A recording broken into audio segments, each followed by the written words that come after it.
मुल्क के बेशतर हिस्सों में आज से हीट वेव का इम्कान। महकमा मौसमियात के मुताबिक जनूबी पंजाब, सिंध, बलूचिस्तान, बालाई पंजाब, केपी, कश्मीर और गिलगित बल्तिस्तान में 20 मई तक दर्जा हरारत 5 से 7 डिग्री ज्यादा रहेगा। सिंध और बलूचिस्तान के कई इलाकों में पारा 50 तक जा सकता है। शदीद गर्मी के बायस बच्चों, खवातीन, बुजुर्गों को एहतियाती तदबीर इख्तियार करने की हिदायत।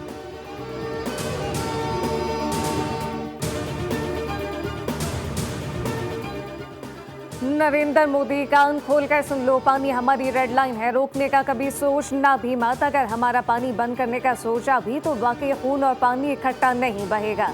वज़ीर-ए-आज़म शहबाज शरीफ की भारतीय इंतहा पसंदों के सरगना को वार्निंग। पसरूर कैंट में जवानों और अफसरान से खिताब में कहा कि पाकिस्तान अमन चाहता है। आप आज भी दावत देते हैं कि आए बैठे मसला कश्मीर को अक़वाम मुत्तहिदा की करारदादों के मुताबिक मुज़ाकरात से हल करते हैं। पाक फौज को खराज तहसीन पेश करते हुए कहा कि हमारे शाहीनों ने दुश्मन को जो ज़रब लगाई है मामूली कारनामा नहीं, भारत के खिलाफ कामयाबी रहती दुनिया तक तारीख के सुनहरी बाब का हिस्सा बन गई। अब फौज पाकिस्तान ने अपनी बहादुरी से कौम की इज्जत अफजाई की। अल्लाह के फजल से अपने से कई गुना बड़े दुश्मन के घमंड और गुरूर को खाक में मिला दिया।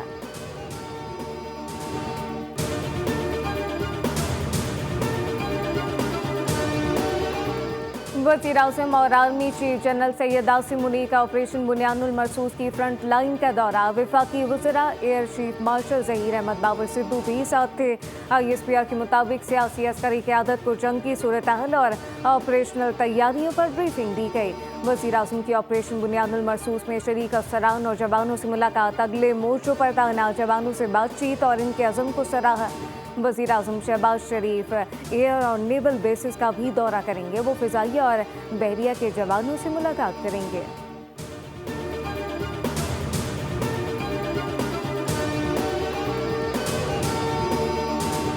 पीपल्स पार्टी आज कराची समेत सिंध भर में यौम तशक्कुर मनाएगी। रैलियां निकाली जाएंगी। सिंध के सीनियर वज़ीर शर्जील इनाम मेमन कहते हैं पाकिस्तान तवील अरसे से दहशतगर्दी का मुकाबला कर रहा है। मोदी ने पहल की और जंग शुरू करके लोगों की जिंदगी खतरे में डाली। मोदी जनूबी एशिया का कस्साब है, दुनिया जान गई पाकिस्तान महफूज हाथों में है।